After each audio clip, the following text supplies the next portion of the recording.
Troy Rosario mga bro, request kay Coach Timcon at Barangay Ginebra may bagong import na sa Commissioner's Cup. So inaabangan na nga ng lahat mga bro ang magiging desisyon ng Barangay Ginebra kung kukunin ba nila itong si Troy Rosario. Pero 100% Barangay Ginebra talaga ang kukuha sa kanya mga bro.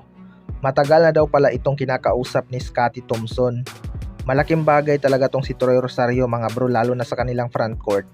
Pwede ngang maging center nila itong si Troy Rosario para hindi liliit ang kanilang lineup kapag nagpapahinga si Japit Aguilar. Baka nga magiging starter pa to ng Barangay Ginebra at si Japit Aguilar ang kanilang magiging backup. Dahil hindi na rin talaga kaya ni Japit Aguilar ang mahabang playing time. Minsan siya na nga mismo ang nagpapasab dahil sa pagod. Pero ayon nga sa mga source mga bro ay may request daw itong si Troy Rosario kay Coach Timcon. Gusto daw talaga ni Troy Rosario makapaglaro sa kanyang dream team. Well, para sa akin mga bro, siguradong makakakuha agad ng mahabang minuto itong si Troy Rosario sa Barangay Ginebra. Impressive naman ang kanyang naging performance last conference, dahilan kaya maraming fans ang may gusto na kunin ito ng Barangay Ginebra habang free agent pa. Hinihintay na lang talaga ng lahat kung kailan ito pipirma sa Barangay Ginebra. Panigurado marami nang excited na malipat sa Barangay Ginebra itong si Troy Rosario, lalo na ngayong Commissioner's Cup dahil maraming ang team ang naglalakasan.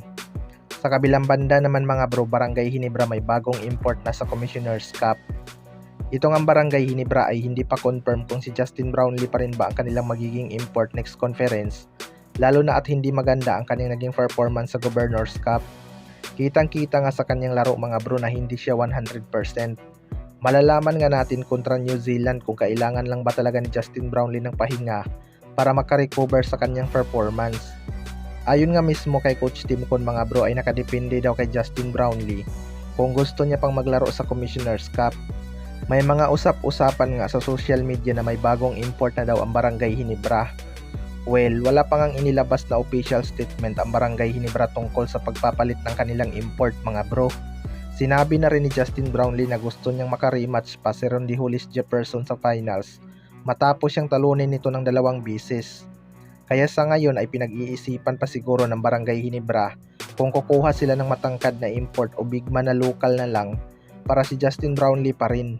Maraming beses naman ang napatunayan ni Justin Brownlee na kaya niyang makipagsabayan sa mga matatangkad na import. Ang problema lang talaga sa ngayon ay wala silang legit bigman. Noon nga may Greg Slaughter sila at si Stan, kaya nalalaro ni Justin Brownlee ang kanyang laro. Mas komportable nga ito mag shooting guard or small forward. Kayo mga bro, ano masasabi nyo tungkol dito?